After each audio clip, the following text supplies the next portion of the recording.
Good morning, everybody. It's Dr. Karen. So today I'm going to talk a little bit about a topic that we covered last night in our SLP Learning Academy members call. And it's all surrounding how to make yourself more marketable and develop your skills as an SLP. So as you know, there are a lot of different professional development opportunities for SLPs. And of course, I provide some of those, and all of them usually have some type of tuition that you have to pay in order to enroll, especially the ones that are of good quality. So obviously, over time, we've got to figure out how do we come up with the resources to invest in these kind of things for the purpose of making sure that we're doing a good job serving our patients, clients, students, and also making ourselves more marketable in the process so that we can get better at our jobs that we have right now and be respected, be seen as leaders and trusted experts and authorities, and then also to create some additional leverage so that we could possibly move into a different role in the future. So I wanted to talk a little bit about how you can actually get paid to develop yourself professionally as an SLP. And I've actually managed to do all of these things at some point in my career up to this point. So I want to introduce you to the concept of additional income streams. So again, I dove into these a little bit further in our members call last night in SLP Learning Academy because a lot of my members were saying things like, okay, so, again, in a lot of my courses and programs, I show you how to be better at therapy, but a lot of my members were having other issues come up. So for example, they know what to do in therapy now, they know what's best, but maybe they have some administrator, some coworker, some type of policy in their state or district that is keeping them from providing the services that they know are best for their students. Maybe they've got somebody questioning why they're scheduling something a certain way, parents not following through, navigating conflicts with coworkers and things like that. And maybe they feel a little confined in the services that they provide. Or I've also had people who they're happy with their current job, but they know for whatever reason they're not, maybe they're not getting paid what they deserve. So maybe they found out that the other SLPs in their geographic area are getting paid way more than they are, and they just aren't able to negotiate for a reasonable salary increase, or even just feeling like they've got nowhere else to go in their career. And they like it, but they feel like there is this cap on their income and the impact that they can make. So the thing is that a lot of people feel stuck. I felt like this. So I loved my job at the schools. However, I just felt like there was something more for me. And there were always these times where I felt like, wow, someone really needs to create a program about, for me, it was language therapy, but everybody has something where they're like, man, I wish somebody would just create this. But a lot of times we get so busy on our day-to-day basis that we're not in a situation where we can actually do something about it. And so for me, I found myself really wanting to get into a leadership role, being able to supervise, partly because I knew that it would be a higher paying job, and also because I knew I would have more autonomy and control and would be able to serve in a different way. And let's be honest, it's hard work to do therapy full time, all day, every day, day in and day out. And sometimes we want a change to be able to make an impact in a different way. And that's definitely how I felt. So I wanted to talk a little bit about how you can actually, because a lot of us don't go after those roles or those opportunities because we feel like we're not qualified, we feel like we're not good enough, we feel like we're not ready.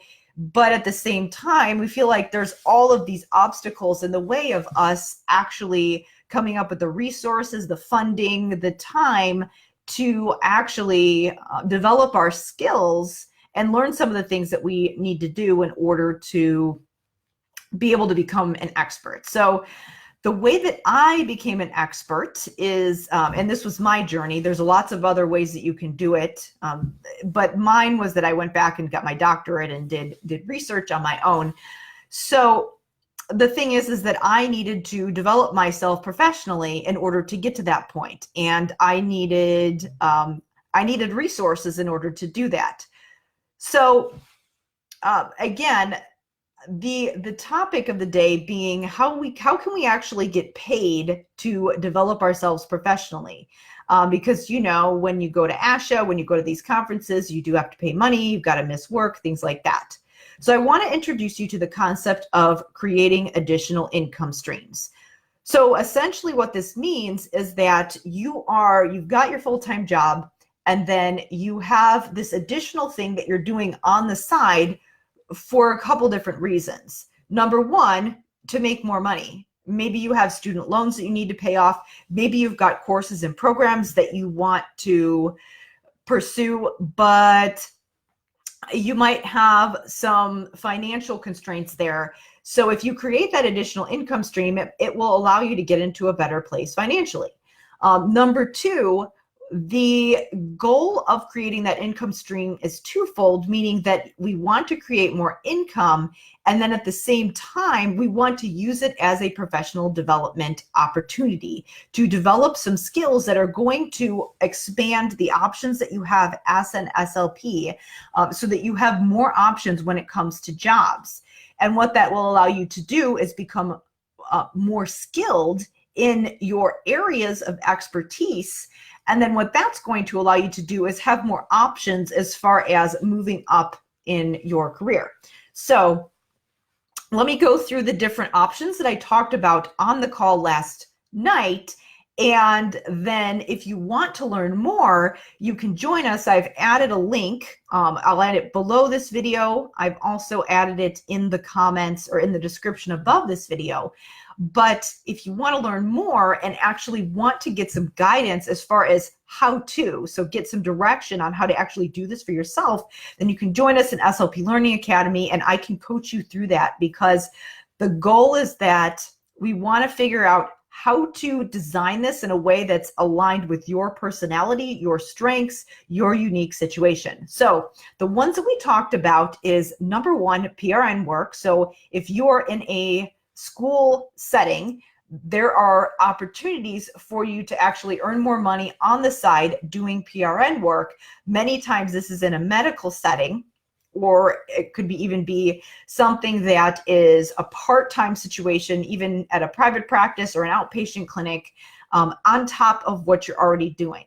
So the thing is that if you are continuing to do the same type of therapy over and over again, what happens is that you get very comfortable. I found that when I was in the school position, it was easy for me, if I didn't have additional things that I was doing, I found that it was very easy to get complacent and kind of go to the same things over and over again.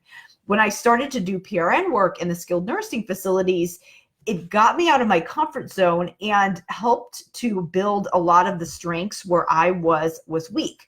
I was the person back when I was a kid that my mom was like forcing me into play dates because she thought I was being antisocial because I was painfully shy. And so when I started to do PRN work in skilled nursing facilities, it forced me to get out of my shell and start developing some of those skills, because I would often go from different facilities. I would go in, I didn't know anybody. I had to figure out where things were, who to talk to. And so I could not hide in my therapy room and not talk to anybody besides my students. I had to go out and figure out how to navigate that facility. And that enabled me to do things that I wouldn't have normally done outside of if I just would have stayed in the school setting. So that really pushed me professionally to be able to do that. And I was also learning how to treat different patients at the same time. Now, obviously, you want to take it upon yourself if you're going to do PRN work to make sure that you have the competencies, at least especially if you're doing things like swallowing evaluations. You do want to make sure that you're going to have access to some training that's going to help you to do those evaluations correctly, make sure that you have mentoring and things like that. But being in that setting is going to enable you to develop those skills. And at the same time, the thing is that you are going to be getting paid additionally. Second thing that we talked about is private practice and seeing private clients. And so again, I talked about a little bit more of the details as far as what my situation was, as far as how I got my first client and things like that. But for private practice, it might seem like if you're in the schools and you start taking on private clients, it might kind of seem like more of the same, but it's not, because if you are seeing private clients, you're going to have a lot more control about how you serve your patients or your clients, whatever you want to call them. I usually refer to them as clients if it's private practice. But I found that my first private practice client made progress way more quickly than my students in the school that I was having to see in groups. And the reason being is that I was able to really to dive deeper into therapy and actually practice things that I never was able to practice in the schools when I had groups, and because the therapy was kind of superficial. So it actually made me a better therapist to be able to do that in an additional situation. So that actually was another avenue for me to, again, get paid, but also to further develop my skills as a clinician. And there were lots of other things besides therapy, marketing and outreach and things like that, that I learned as well. So again, opportunity to grow and develop yourself and also make money at the same time. So let's see, we've got PRN, private practice. So the other things that I talked about on the call were adjunct assignments. So teaching at a university, you can do that as with your master's degree. And so that is a great opportunity if you want to be able to supervise, to lead, to teach. What I have found is that for whenever I've had to teach something on my own, I get a much deeper understanding of how to do it myself. And I get that deeper level when you've got people who are asking you questions. It requires you to really get meta and think about what you're doing. And you're not able to just stay and kind of go in your same old routines. So adjunct assignments are another way that you can learn to teach others and become even more skilled in what you're already doing, and you're also getting paid to do it.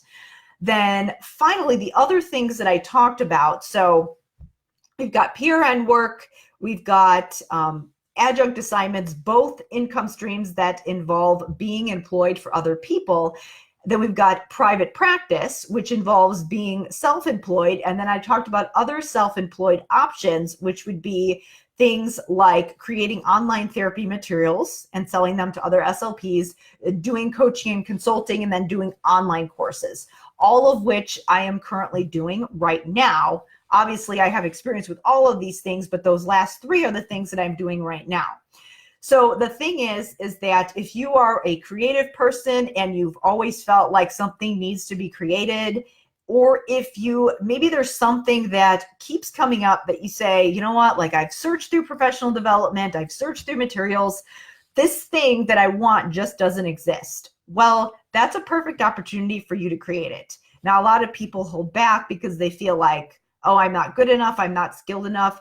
The thing is that everybody thinks that before they create something like this. Everybody's scared. If you are waiting to feel like you're ready to start something like this, like any of these options, if you wait to feel like you're ready, you're never going to do it. It's kind of like having children. And so I will, with all of those things that I just mentioned, the last self-employed option with online therapy materials, creating courses, and doing consulting work, which involves creating products and services for SLPs. The thing about that, again, is that if you do it independently, you have a lot more control about how it's done. You don't have to answer to somebody else. All that you can focus on doing is serving those customers that you have and designing it the way that you think it needs to be designed, not the way that somebody else who might be very far removed from reality of being a therapist asks you to do it. And that's the challenge that I had. Again, all of these are great options for you, but the self-employed versus the employed options obviously have different pros and cons depending on what you want to do. Again, I have done all of them, and I felt like all of them leveraged my skill sets for the future endeavors. So for example, I did adjunct work before I started creating online courses for SLPs. And I was finished with my doctorate before I started doing that independently.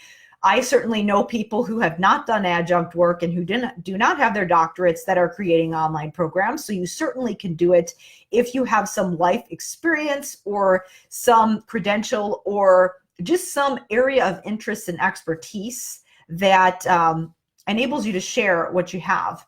But the thing is that a lot of times I think people are a little bit scared of getting started with these endeavors, again, because they feel like, well, you know, what qualifies me to do this, or where do I even start? So again, that's why I've created SLP Learning Academy, to help you decide what's right for you based on your unique skill sets, and also based on what aligns with your strengths and where you see there needs to be, where is there a gap in the professional development, in the materials, and the services that are available to SLPs in this field. So again, all of these options are ways that you can develop your skills, get better at what you do, and many times do something that you would already be doing. So for example, when I created my online programs for SLPs, I was creating a lot of that stuff on my own. I was doing a lot of that research, and I thought, why am I hoarding all of this stuff? Why is it sitting on my hard drive? I should share it with other people so that they can benefit too. Or a lot of the SLPs who do things like Teachers Pay Teachers, they're creating the materials already. So all they're doing is just making them a little bit nicer so that they can share them with other people and spread that and cut down on some of the work that the other therapists have to do to create those materials on their own. So it's an amazing service that we can do, especially if you're in the trenches and you really get what it's like to be an SLP, and you have found a need that's not being filled. So the thing about all of these things is that they allow you to develop professionally because they push you to learn skills that you never would have learned before. For example, with me, when you're self-employed, you've got to do your own sales and marketing. And that really takes your communication skills to another level. And it's something that we don't learn in grad school. And the thing is that a lot of people think negatively about those things, but really, if you have a product or service that is going to benefit other people, it's in their best interest for them to find out about you and for you to communicate it in a way that shows the benefits, which means that you need to know how to sell yourself. Same thing goes if you have private clients. There's a lot of people out there who, with all these encroachment issues that are going on, a lot of these therapies that maybe don't have a lot of research to back them up, or that they're maybe encroaching on our territory where we're the experts and they're saying that they are, and all of these things. Well, what's happening a lot of times is that they might not be better therapists than us. We might be more skilled than a lot of them, but what's going to happen is if you've got a highly skilled therapist over here that doesn't know how to sell and market and communicate, and somebody who's maybe not a good therapist, but is really good at sales and marketing, they're going to get more clients, even though they're not as good of a therapist. So it's in our best interest to learn how to do these things. And the thing is that when you learn how to do those skills, it ends up making you better at the job that you're doing. So for example, when I started to learn sales and marketing for my consulting portion of my business, it made a significant improvement in the way that I was, and this is back when I was still doing my school SLP job at the same time. What that enabled me to do when I started to learn those skills, it improved the way that I handled things like IEP meetings, talking to parents, working with coworkers who didn't quite buy in. All of that is sales and marketing in some way. So it actually makes you better at your current job, because maybe you don't ever plan on leaving there. You just want to have something on the side. So all of these things that I've talked about today are a way that you can get paid to get better at your job. Now, are they going to count as ASHA CEUs? No, but yeah, I mean, there's a lot of CEU opportunities. To be honest, what I do is that I do my ASHA CEUs and kind of check out the box, and I pick the ones that are as beneficial as possible. But what I ended up doing is that I had hours and hours and hours of professional development that I wasn't necessarily counting for ASHA. And I was doing it because I didn't just do it for the hours. I did it for the whole point of why we do professional development, to get better at our jobs. And I didn't care if the hours were counting or not. So all of these things that I talked about are a way to get paid, to get better at your job, and to develop yourself professionally, because the whole point of professional development is not to check off that box. It is to actually get better at your job so that you can earn more, earn what you've deserved, and also have a more fulfilling life. When you explore these different options, a lot of times you might find something that you didn't even realize was possible. I didn't realize that doing online programs for SLPs independently was a possibility for me back 10 years ago. If I knew it was a possibility, I would have done it way sooner. But I wouldn't have known it was an option if I wasn't doing some exploring. So a lot of times when we're stuck, if you keep doing the same thing that you've always done, obviously, definition of insanity, obviously you're going to keep getting the same results. So to join us in SLP Learning Academy and learn and to be able to watch the members call where I dove into these issues a bit further, and then also to join us in SLP Learning Academy, where you'll have the opportunity to ask me questions and have some input on the content that I'm putting out about topics like this. So again, what I'm planning on doing is that I have the high-level presentation about all the different options as far as income streams. And then for members who want to learn more about each particular stream of income and each particular option to see if it works for them, we'll talk about the details of the how-to. So, for example, what would be your first steps if you wanted to find an adjunct assignment? What would you need to do if you wanted to create an online program for SLPs that would help you to earn some additional income and be able to share your knowledge with other SLPs out there? So again, to get additional support in that area, just go to that page that's shared in the comments to SLP Learning Academy, and you can learn what's involved in the program and how to join. All right, everybody, thank you so much for watching, and have a great day.